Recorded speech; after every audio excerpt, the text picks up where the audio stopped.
বিশ্ববিদ্যালয় পড়ুয়া একজন তরুণ ধূমপান করে না, নেশা করে না, কারণে অকারণে বাবা মার কাছ থেকে টাকা চায় না, ঠিক সময়ে বাড়ি ফেরে, কঠোরভাবে মেনে চলে ধর্মীয় অনুশাসন। বিশ্ববিদ্যালয়ে তার রেজাল্টও ভালো। সমাজে এমন একটি ছেলে বরণীয় হবে স্বাভাবিকভাবেই, কিন্তু প্রথম আলো বলছে ভিন্ন কথা। উল্লিখিত চরিত্রের একজন তরুণকে তারা লাখ লাখ পাঠকের সামনে হাজির করেছে জঙ্গি হিসেবে।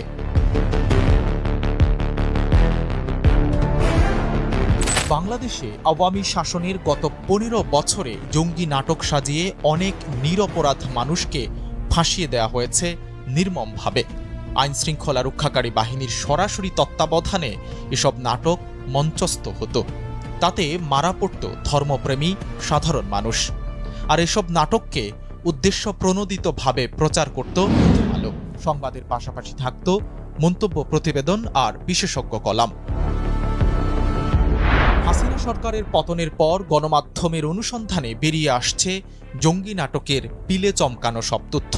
তখন আইনশৃঙ্খলা রক্ষাকারী বাহিনীর জঙ্গি বিরোধী অভিযান নিয়ে মানুষের মধ্যে নানা প্রশ্ন থাকলেও প্রথম আলো সেদিকে কর্ণপাত তো করেইনি, উল্টো কোমর বেঁধে প্রচার করত সেসব নাটক।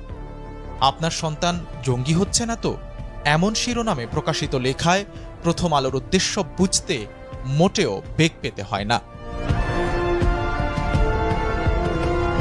দেশে রাজনৈতিক পট পরিবর্তনের পর জঙ্গি ইস্যুতে প্রথম আলোর দিকে আঙুল তুলছেন অনেকেই। জঙ্গি নাটকে যারা ভুক্তভোগী তারাও মুখ খুলতে শুরু করেছেন। প্রথম আলো পত্রিকা তাদের সামনে, ওখানে ডিবি মুনির ছিলেন এবং তার বস ছিলেন এই পুলিশের সাবেক আইজিপি। তিনি তখন ছিলেন ঢাকা মেট্রোপলিটনে, তিনি পুলিশ কমিশনার ছিলেন। তো ওনারা আমাকে একটু মনে করছিলেন হুজুর টাইপের মানুষ, হাবাগুবা টাইপের হয়তো এইভাবে ভাবছিলেন। হাত করার পরই আমাকে একটু দূরে দাঁড় করিয়েছিলেন। ওখান থেকে আমি পরিষ্কার দেখতে পাচ্ছিলাম যে প্রথম আলো পত্রিকার মধ্যে সামনে লেখা, এবং শিরোনাম মতো আমি দেখে ফেললাম ওখানে লেখা আছে যে আমেরিকান এমবেসি ও ভারতীয় দূতাবাসে আক্রমণের পরিকল্পনায় চট্টগ্রাম থেকে এই জঙ্গিদেরকে গ্রেপ্তার, একদম হেডলাইন এটা।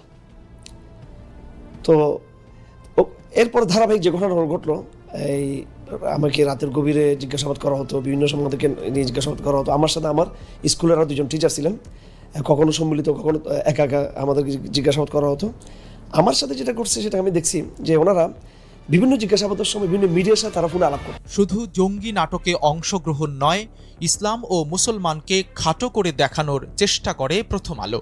বেশ অনেক বছর আগে পত্রিকাটির রম্য ম্যাগাজিন আলপিনে হজরত মোহাম্মদ সাল্লাল্লাহু আলাইহাসাল্লামকে কটাক্ষ করার দুঃসাহস দেখানো হয়েছিল। সে সময় বিক্ষোভের মুখে প্রথম আলোর সম্পাদক প্রকাশ্যে জাতির উদ্দেশ্যে ক্ষমাও চেয়েছিলেন। কিন্তু ইসলাম ও মুসলমানকে ছোট করে দেখানোর সেই প্রবণতা আজও বন্ধ করেনি প্রথম আলো। প্রথম আলোর অপকৌশল উন্মোচনে একটি উদাহরণ সামনে আনা যেতে পারে।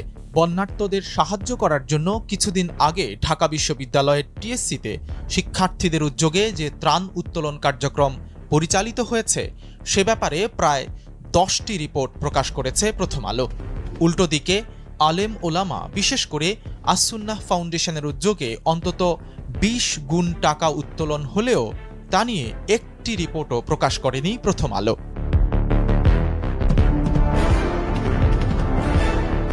আলোচিত প্রবাসী সাংবাদিক ও অ্যাক্টিভিস্ট ইলিয়াস হোসাইন, পিনাকি ভট্টাচার্য সহ অনেকেই অনলাইনে প্রথম আলোর অপকৌশল ও দ্বিচারিতা তুলে ধরে সমালোচনা করে যাচ্ছেন।